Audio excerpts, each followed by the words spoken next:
Hi, I'm Andy, I'm the Startup Guide Dog, and today I've got another book review for you. Today we're looking at Crossing the Chasm, by Geoffrey A Moore. Crossing the Chasm is a marketing theory, predominantly for technical companies, first developed in the 1960s by Geoffrey. The chasm is all about taking a tech product from the early markets of the early adopters into the mass market. And the reason it's called the chasm is because, well, as you can see here on the front, that there's the typical market adoption bell curve that if you know anything about marketing you may be familiar with.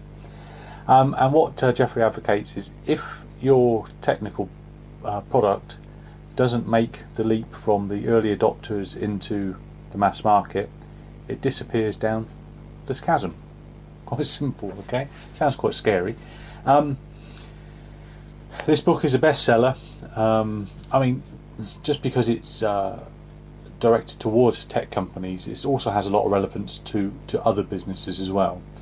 You know, all businesses, when you first start selling, you sell to your early adopters, your first customers.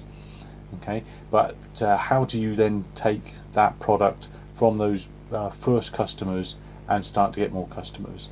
So for a tech product, we're all familiar with techies and early adopters buying technical products just because they're cool, just because they're new. But some products, there's not a big enough market for that product just with those early adopters. Some products there are, then the product is just added to and resold, version 2, version 3 to the early adopter market. But a lot of technical products need to gain penetration into the mass market in order to gain the volume of sales that they need for it to be a profitable business.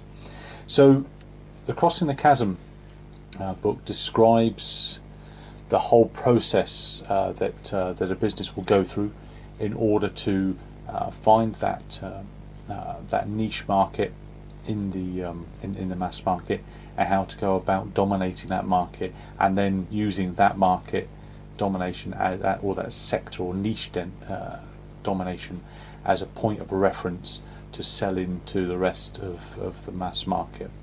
And obviously it gives lots of examples. There are lots of companies who have used and continue to use the chasm marketing model successfully in order to break into the mass market. But even if your business is early stage and you're not yet ready to break into the mass market, it's worth reading this book to gain an understanding of what is going to be required of you, your business, the whole product offering, and the way you're going to have to approach your marketing when you get to that point of crossing that chasm.